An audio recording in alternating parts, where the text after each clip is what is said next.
for Forest, Andy, because it's a good club. Guarantees them of survival on Very the pleased right for Forest, side Andy, of the because it's a screen, good club. but on the left, it means for the 5th time in 6 seasons without kicking a ball today, and in the end with 3 games to spare, Manchester City are Premier League title winners for the 5th time in 6 seasons, and they have matched Manchester United as the only team to win 3 in a row in the Premier League era.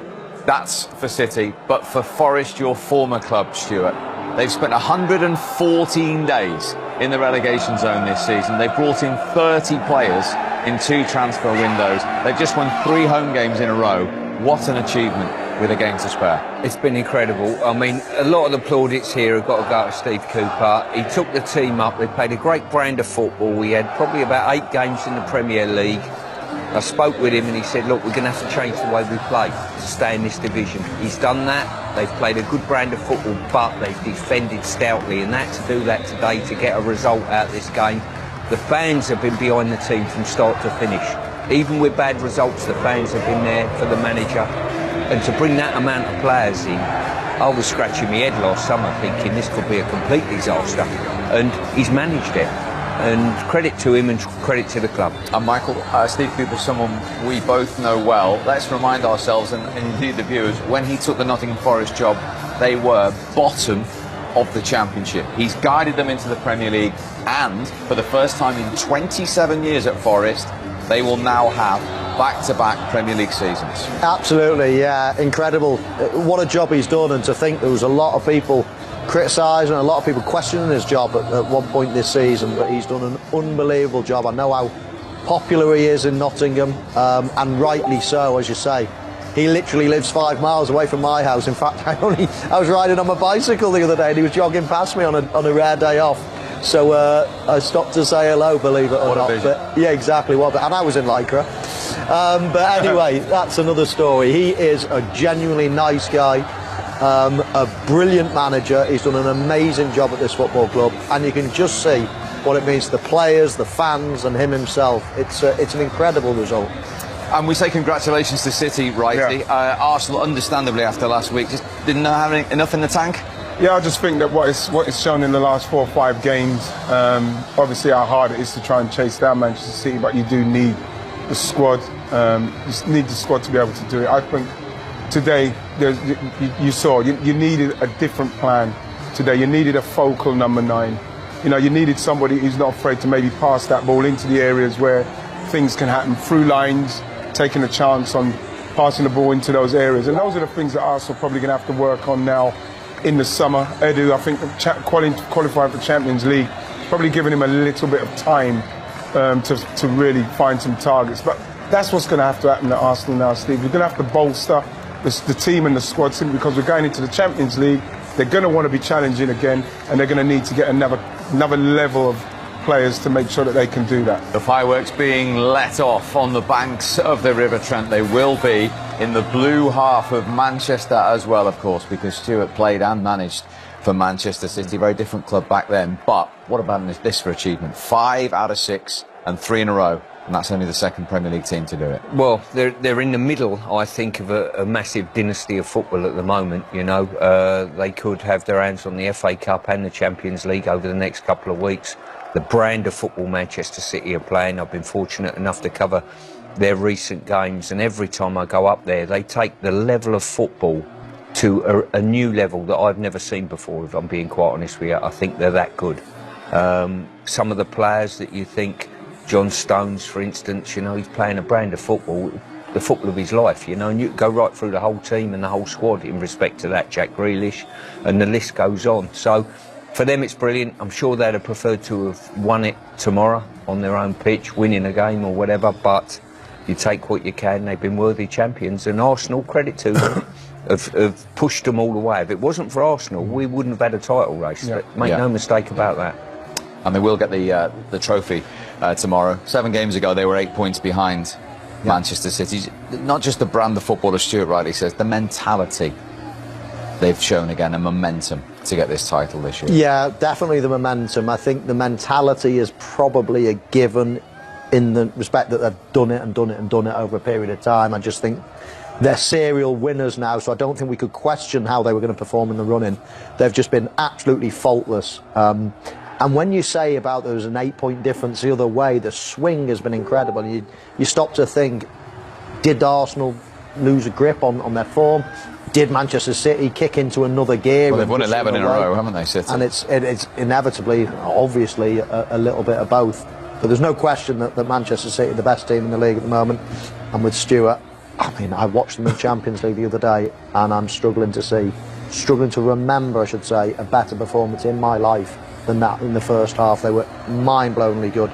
And I do think they're justifiably champion. I don't think you can question the quality of the manager, the coach, the players, and the intensity of their determination to win and have a standard of football that we are talking about as some of the greatest we've ever seen. And remember, earlier on in the season, he was, after the Tottenham game, I think it was, he was asking what's going on. Why has everybody got this kind of why is everybody down? Are we losing our drive, our energy? They're obviously not.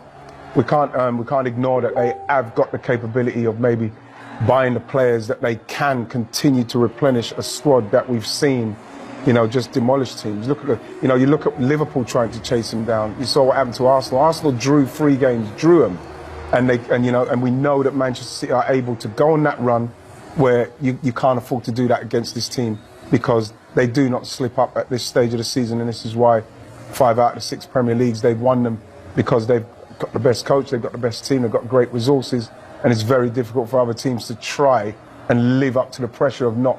Liverpool lost 1 game, so the levels they're setting, and this is why I think it's going to be a tough job for Arsenal, and it's going to be so hard, but I think Edu and Mikel are all over it in trying to bring the kind of player that can sustain a challenge. Okay, much more reaction to come. Manchester City, for the 9th time in their history, are champions without kicking a ball. After the games we've seen on the penultimate Saturday that began with Brentford coming from behind to win 3-1 at Spurs. No Tony, no problem. They still could get a European place. Manchester United are a point off that after a 1-0 win at Bournemouth, courtesy of Casemiro in terms of the Champions League. 2-2 between Fulham and Palace. Liverpool with Roberto Firmino in his very last appearance at Anfield equalising against Aston Villa. So too Everton in the 99th minute from Yerry Mina at Wolves. How important that goal could be, we will find out next weekend. And Forest beating Arsenal. Forest are safe. Manchester City are champions. So tomorrow on Sunday, Leeds must win at West Ham to have the fate in their own hands going into the final day. Brighton still looking at Europe. They're at home to relegated Southampton, and City will get the trophy at home to Chelsea at the Etihad, and an enormous game on Monday as well. Leicester are on the brink. They're at Newcastle, who need just a point to be sure of Champions League football next season. So Southampton down, Leicester up against it, 3 from safety with 2 to play. As I say, Leeds play tomorrow. If they win, Everton will drop into the bottom 3, and it'll then be in Leeds' hands on the final day. But Nottingham Forest up there with West Ham on 37 points. They will be playing Premier League football next season. And incidentally, all 3 promoted clubs survive. That's just the 4th time in Premier League history that has happened. All 3 come back for more next season. And at the top, no more permutations, no more ifs, buts or maybes. There is the letter C. Manchester City, Premier League champions. Then come Arsenal, Newcastle and Manchester United. Both just needed 1 point from their last 2 games to assure themselves of Champions League football next season. All the reaction to come to Nottingham Forest staying in the Premier League, and once again, for the 5th time in 6 seasons, Manchester City becoming Premier League champions. Incredible achievement without kicking a ball today. 5 in 6 then for Manchester City. Shea Given, the former City goalkeeper, is with us. Did you expect this to happen today without kicking a ball, first of all?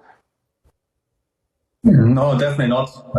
Obviously, Forest are fighting for their lives, of course, but I thought Arsenal would have won today. I really did. Maybe even a draw, but just give credit to Forest. The job that Steve Cooper's done is phenomenal. And I think Arsenal, obviously, the race is run, isn't it? Arsenal maybe didn't approach the game properly. I suppose the same as Brighton last week. They didn't have the right mentality to really push it to the last 2 games of the season. So yeah, huge congratulations to my old club. I don't know how they're going to celebrate because they've got a big game tomorrow in Chelsea, but I would imagine there'll be some sort of get together. I would think tonight. It's a special night for the players and the staff, of course. And you mentioned Pep Guardiola there, Steve, and the job he's done. 5 titles in 6 years is just an unbelievable record. Well, how do you follow this man? I don't know, but he's a special manager, and the squad and the players that he's assembled and the brand of football is just out of this world. And they're at the top of the tree again, and everyone's trying to catch up. Yeah, Pep Guardiola's won the title in 11 of his 14 seasons